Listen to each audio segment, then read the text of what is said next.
আসসালামু আলাইকুম, আপনাদের সকলকে স্বাগতম। টস বিয়ার্ডার থেকে আপনাদের সাথে আছি আমি আল আরাফাত। আমরা আজকে সিভিল ইঞ্জিনিয়ারিং ডিপার্টমেন্টের প্রথম সেমিস্টারের একটি কোর্স ফিজিক্সের optics, waves and oscillation, heat and thermodynamics, এই কোর্সটা আমরা আজ পড়ব। এই কোর্সটা প্রথমে যদি আপনাদেরকে আমি বলি যে কোর্সটা কী, কেননা আমরা সবাই বিএসসি লাইফের প্রথম সেমিস্টার এবং প্রথম সেমিস্টারের প্রথমেই দু এক ক্লাস পরেই এটা পেয়ে যাবেন।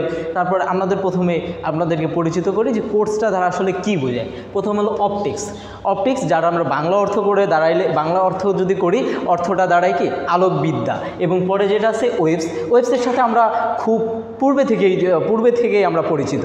আমি যদি বলি, আমরা ক্লাস নাইনে ফিজিক্সের ষষ্ঠ অধ্যায় পড়ে আসছি তরঙ্গ। ওয়েভস, এই তরঙ্গের ইংরেজি ওয়ার্ড হলো ওয়েভস। অ্যান্ড অসিলিয়েশনটা হলো কি দোলন, কোনো কিছু দোলনকে বোঝায় oscillation. And heat and thermodynamics, heat তো আমরা বুঝেই, তাপ। অ্যান্ড থার্মোডাইনামিক্স হলো কি তাপগতিবিদ্যা। এই হলো আমাদের এই কোর্সটার মেইনলি যে ইন্ট্রোডাকশন সেটা। এখন আমরা কি বুঝলাম যে এই কোর্সটিতে আমরা পড়ব আলোকবিদ্যা, তরঙ্গ, তাপ এবং তাপগতিবিদ্যা। আচ্ছা, আমরা যেটা প্রথম যে টপিকটার সাথে আপনাদেরকে পরিচিত করাবো সেই টপিকটা হলো ওয়েভস।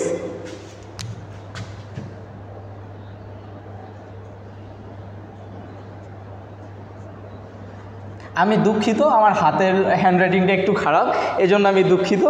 কিন্তু যেটা বলছিলাম যে ওয়েভস, তাহলে আমরা আগেই বলছি ওয়েভসের বাংলা মিনিং কি। ওয়েভসের বাংলা হলো তরঙ্গ। সাধারণত আমরা তরঙ্গ দুই প্রকার, একটা হলো অনুপ্রস্থ তরঙ্গ, একটা হলো দৈর্ঘ্য তরঙ্গ। এখন অনুপ্রস্থ তরঙ্গটা কি? অনুপ্রস্থ তরঙ্গের আপনাদেরকে যদি একটা উদাহরণ দিয়ে বলি তাহলে আপনারা খুব ভালো বুঝতে পারবেন, কেননা আমি জানি আপনারা এর সাথে আগে থেকেই পরিচিত। আমি জাস্ট আপনাদেরকে এটা ইন্ট্রোডাক্ট করে দিচ্ছি।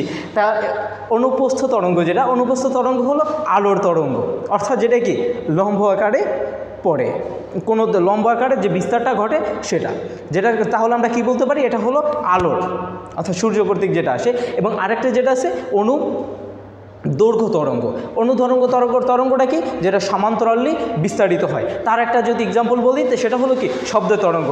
যেমন ধরেন একেবারে লাইভ যদি একটা এক্সাম্পলের কথা বলি, তাহলে আমি আপনাদের সাথে কথা বলছি, আমার কথাটা যে আমার রেকর্ডার পর্যন্ত যে পৌঁছাচ্ছে, এটা যেই সমান্তরালি পৌঁছাচ্ছে, এটা হলো কি দৈর্ঘ্য তরঙ্গ। তাহলে এখন অনুপ্রস্থ এবং অনুদৈর্ঘ্য তরঙ্গকে আমরা যদি একটু ডিভাইড করতে চাই এবং কি এটাকে আমরা ফুললি বিস্তারিত আলোচনায় নিয়ে আসতে চাই, তাহলে আমাদের দুটি নির্দিষ্ট টপিকের প্রয়োজন হবে। একটা হলো ফেজ ভেলোসিটি, একটা হলো গ্রুপ ভেলোসিটি। ফেজ ভেলোসিটি আর গ্রুপ ভেলোসিটিটা কি সেটা আমি ব্যাখ্যা করার আগে আমি আপনাদেরকে একটি চিত্র এঁকে দিতে চাই, কারণ আমরা সবাই জানি আমরা যদি লাইভ কোনো কিছু দেখি সেটা আমাদের খুব ভালো মনে থাকে। এজন্য আমি তাহলে চিত্রটা ড্র করছি। প্রথমে সরি বলে নিচ্ছি, আমি আগেই বলে নিচ্ছি আমার হ্যান্ডরাইটিং এবং আর্ট স্কিল তত এটা ভালো না, খুবই খারাপ। আমি আন্তরিকভাবে দুঃখিত। আশা করি আপনারা যতটি লিখবে স্পষ্ট বুঝতে পারবেন।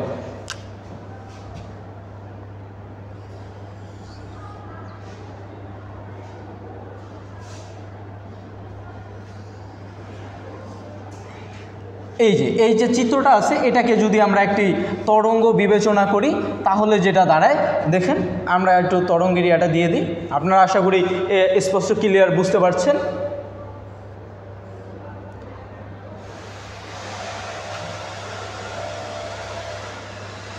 তরঙ্গের মার্কগুলো করে নিচ্ছি যাতে আমাদের বুঝতে আরও সহজ হয়। এটা যে একসাথে আছে, আচ্ছা এটাকে আমরা কি নামে সংজ্ঞায়িত করতে পারি? এটাকে আমরা বলতে পারি একটি কি ওয়েভ প্যাকেট। এই প্যাকেট শব্দটা মাথায় আসার পরেই কি একটা আছে যে চিপসের প্যাকেট, বিস্কুটের প্যাকেট, ওরকমই। যেমন এটা প্যাকেট থাকে, একের ভিতরে অনেকগুলো কি চিপস যদি বলি অনেকগুলো চিপসের কম্পোনেন্টস পাওয়া যায়, এবং বিস্কুট যদি বলে অনেকগুলো বিস্কুট পাওয়া যায়। ওরকমই এখানে কি আছে, ওই প্যাকেটের মধ্যে কি আছে, অনেকগুলো তরঙ্গ আছে।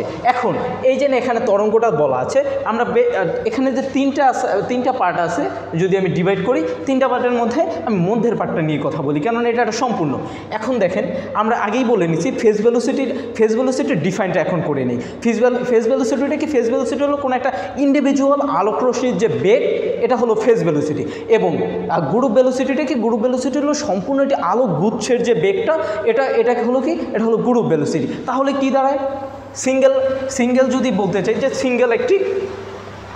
সিঙ্গেল একটি তরঙ্গ, তাহলে সিঙ্গেল একটি তরঙ্গ, এই একটি তরঙ্গকে আমি ডিফাইন করলাম, এটাকে কি বলতে পারি? Phase velocity, CITY, phase velocity. এবং তারপরে আমরা যেটা বললাম যে তাহলে একটি আলোক গুচ্ছ, এই চিত্রটাকে যদি কল্পনা করি তাহলে এটা কি? একটা আলোক গুচ্ছ, এর ভিতরে অনেকগুলো কি আছে? আলোক রশ্মি আছে, আমরা দেখতে পাচ্ছি। তাহলে এটাকে কি বলতে পারি? আমরা এটাকে বলতে পারি গ্রুপ ভেলোসিটি,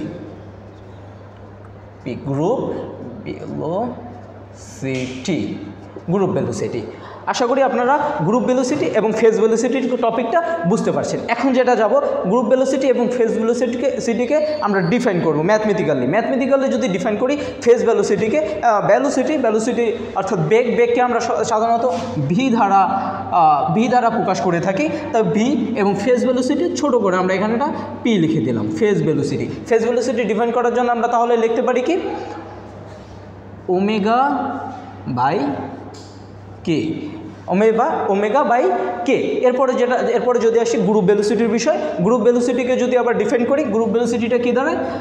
ভি, জিটা ছোটো করে লিখে দেই, তারপরে এখানে আসে D omega by D K, omega by D K. আশা করি আপনারা ফেজ ভেলোসিটি এবং গ্রুপ ভেলোসিটির ম্যাথমেটিক্যাল টার্মটা বুঝতে পারছেন। এখন আমাদের কিছু এলিমেন্ট আছে, যেমন ওমেগা, কে, এগুলো কি?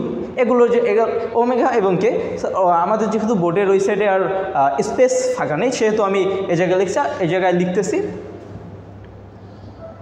তাহলে ওমেগাটা কি? ওমেগা হলো অ্যাঙ্গুলার ভেলোসিটি, ওমেগা হলো অ্যাঙ্গুলার ভেলোসিটি, আর কে হলো ওয়েভ নাম্বার। তাহলে লিখে দিচ্ছি অ্যাঙ্গুলার ভেলোসিটি, অ্যান্ড কেটা কি? কে হলো আমাদের ওয়েভ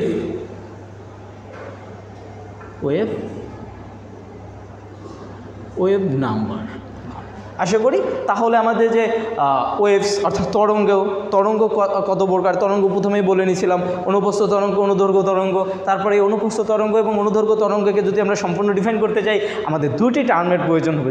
আশা করি আপনারা বুঝতে পারছেন আমাদের দুটি টার্মের যে প্রয়োজন হবে, সেটা হলো একটা হলো ফেজ ভেলোসিটি, এটা হলো গ্রুপ ভেলোসিটি। এবং ফেজ ভেলোসিটি এবং গ্রুপ ভেলোসিটিটা কোনটা কি? ফেজ ভেলোসিটি হলো কি? একটা নির্দিষ্ট এবং সিঙ্গেল আলোকরশ্মির যে বেগ, সেটা হলো ফেজ ভেলোসিটি।